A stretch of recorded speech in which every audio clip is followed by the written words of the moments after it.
Now, for all the specialists that have been dropping comments, asking questions, sending emails, this is for you now. I've taken time to find out, okay, PRA specialist pathway for Ontario. So if you have a consultant, a senior registrar, or whatever it's called in your country that want to practice in Canada, but is wondering if there is a pathway for them, send this video to them. Today, I've got you covered, PRA specialist for Ontario. And I'm going to also do for other provinces, but today we're dealing with Ontario. For those of you that love Ontario, hear this and let's go straight. This is what pathway 3. I told us I'm going to do for different pathways. Pathway 3 to practice in Ontario. I've done CAMS. I've done PRA for every other person. Then this is what for what? Specialist. So this is pathway 3, internationally trained specialist. That means you've done your part 1, part 2, or you've done your part 1, heading to part 2, depending on what the individual specialties want. So you're going to see them as we go through this video. Specialists should first determine whether their training qualifies under the Royal College route. That's the first thing you have to determine. So your route A will be the Royal College approved jurisdiction route. So this approved jurisdiction route is for some countries. I'm going to list the countries as we go. A specialist whose postgraduate training was completed in Royal College approved jurisdiction may apply for an assessment of training and examination eligibility. So they're going to assess your training and assess if you are qualified for any exam or if you should write any exam.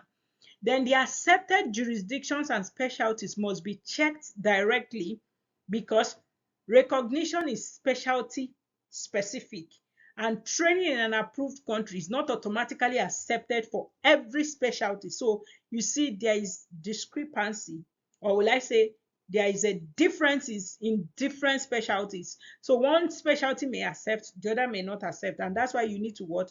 Understand your own specialty and find out, do I qualify based on my specialty?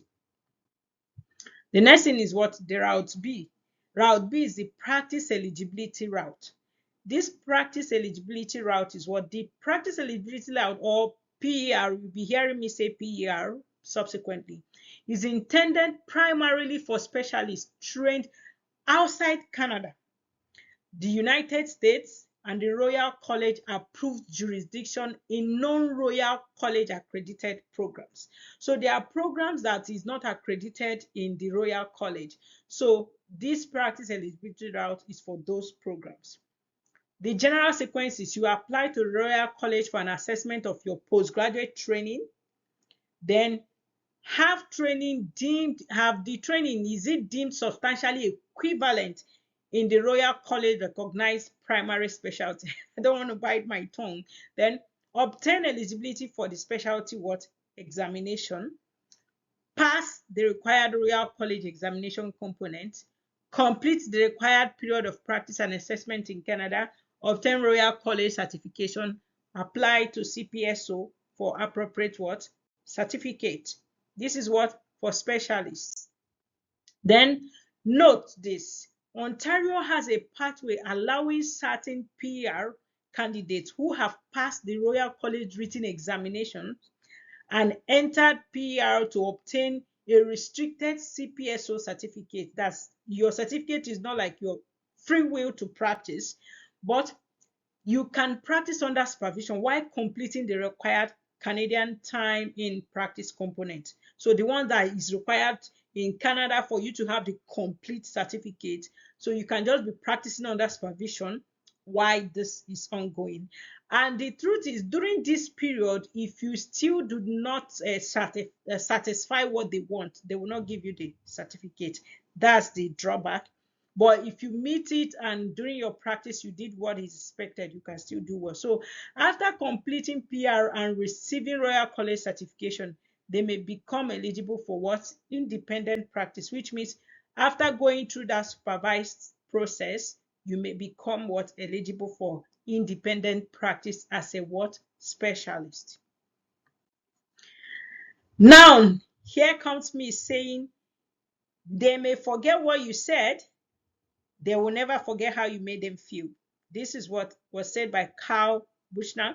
And I'm telling you today, please subscribe, share, like, and that will make me feel good. So I will not forget how you made me feel by dropping your comments, by subscribing, by sharing, and by what? Inviting your friends. Please subscribe. So the approved jurisdiction countries is what? Australia, New Zealand, Hong Kong, Singapore, South Africa, Switzerland, United Kingdom, and Ireland. These are the approved jurisdiction routes. And some people also who have practiced in Saudi Arabia, have heard of someone who practiced in Saudi Arabia that said got in one province.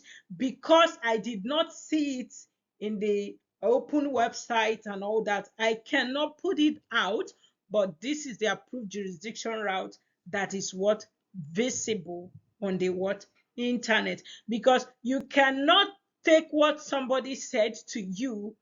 If you don't see it on the internet, this is because you don't know what other certificate the person has that was added to their own. So if it's not verifiable, I cannot put it out here because I know that it's not one person. There are still learned people watching my videos. Route C, subspecialist route. You know, there are some subspecialists. Some may say, okay, geriatrics, some public health. There are these small subspecialties. They are not small, no specialty is actually small, but I'm just trying to explain something here before someone will come and tell me, are you telling me my specialty is small? Please, none is small. Then some internationally trained subspecialties may qualify through the Royal College Subspecialty Examination Affiliate Program or related affiliate status pathways. Eligibility depends on the subspecialty, primary specialty credentials, training, and the appointment. So specialty recognition and medical licensure are separate matters on this. Then a person must hold a CPSO certificate before practicing. So you must go through every other step I've talked on the PRA. Be sure that you have the CPSO certificate before you start your practice. So even if they verify this your subspecialty and see that it's in tandem with what they have in Canada and everything, you will still go through the process of getting the CPSO certificate before you can practice in Canada. Even if the Royal College recognizes your specialty credentials, you will still get what? CPSO certificate before you can practice in what? Ontario. This is what? Ontario special. Then this is pathway 4, and this is for family physicians from recognized jurisdictions. I've listed some countries for you. Family physicians trained and certified in certain jurisdictions may qualify for the College of Family Physicians of Canada certification without writing the MCCQ and NACOSC exams, any of those exams. Then the College of Physicians and Surgeons of Ontario identify family physicians from Australia, Ireland, the United Kingdom, the United States, who obtains CFPC certification without examination as potentially, that word, potentially eligible to start independent practice without additional supervision or assessment, provided all other registration requirements are satisfied. So it means you must meet what? The required baseline before you can practice. Then anything extra is also giving you upper hand. Then candidates must first apply to the College of Family Physicians of Canada and confirm that their training, certification, and practice history meets what? The current criteria. This is where some people miss it. They will say, oh, I've been a family physician for so years, but does that practice meet the Canada own? If it does not, as a family physician, you can't go through this family physician. If you're a family physician, let's say in Nigeria, just go and do the PRO in peace and rest. Even if you are now a consultant family physician, just go and do PRO in peace and practice, because this pathway, you don't know where you're going to just meet a gridlock and you don't know what to do. You already started it and you will now start running helter-skelter. So this is my opinion. Even if you're a consultant family physician from West Africa, East Africa, anywhere you know that is not within the approved jurisdiction route that was mentioned, that is for this specialty route, please just go and do PRO Ontario and do your what? Practice in peace without doing the specialist. The only thing is, along the line, you will now do what? what is required to get your CFPC, and that's still okay. You're not in a race with anyone. At this juncture, please subscribe, share, like, invite your friends, and do what? Make sure to support me by dropping your comment or thumbs up. Please, thumbs up. Make sure you like. Thank you. Remember to drop your questions in the comment, and I will do what? Answer them. That's the Q&A. It's Q&A time. Drop your questions in the comment, and I will definitely answer it. If I don't answer, send a reminder and I'll answer your questions. Peace out.